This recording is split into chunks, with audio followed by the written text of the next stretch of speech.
లూకా సువార్త 2వ అధ్యాయము 8-14 వచనాలు ఈ విధంగా తెలియజేస్తాను. ఆ దేశమందు కొందరు గొర్రెల కాపరులు పొలములో ఉండి రాత్రి వేళ తమ మందను కాచుకొనుచుండగా ప్రభువు దూత వారి యొద్దకు వచ్చి నిలిచెను.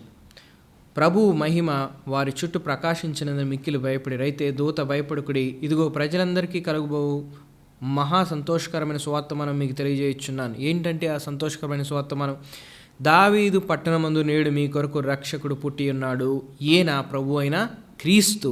దానికిదే మీ కానువాలు, ఒక శిశువు పొత్తుగుడ్డలతో చుట్టబడి ఒక తొట్టిలో పండుకొని ఉండటం మీరు చూచెదరు అని వారితో చెప్పాను. ఈ వచనాన్ని పరిశీలన చేసినట్లయితే ప్రాముఖ్యంగా 11వ వచనము, దావీదు పట్టణమందు నేడు మీ కొరకు రక్షకుడు పుట్టి ఉన్నాడు, ఈయన క్రీస్తు అని చెప్పేసి మనం చూస్తూ ఉంటున్నాం.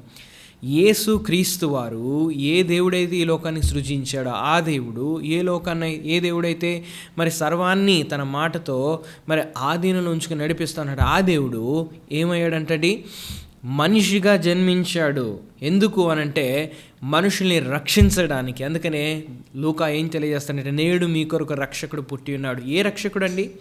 మనుషులందరూ పాపం చేసి దేవుని యొద్ద నుంచి దూరం అయితే, మనుషులందరూ నరకానికి వెళ్ళవలసిన స్థితిలో ఉంటే, మనుషులందరూ దేవుణ్ణి విడిచిపెట్టి దేవుడు లేడు అన్నట్లు జీవిస్తూ ఉంటుంటే, వారిని దేవుని యొద్ద నుంచి విమోచించడానికి, వారిని పాపం నుంచి రక్షించడానికి, వారిని నిత్య జీవం ఇవ్వడానికి, వారిని మరలా దేవుని యొద్దకు తీసుకురావడానికి క్రీస్తు రక్షకునిగా జన్మించాడండి.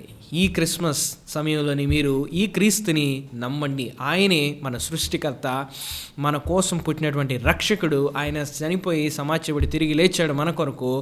ఆయన యందు విశ్వాసం ఉంచండి, ఆయన మిమ్మల్ని క్షమించి మీకు ఆయనతో ఉండేటువంటి భాగ్యాన్ని అనుగ్రహిస్తాడు.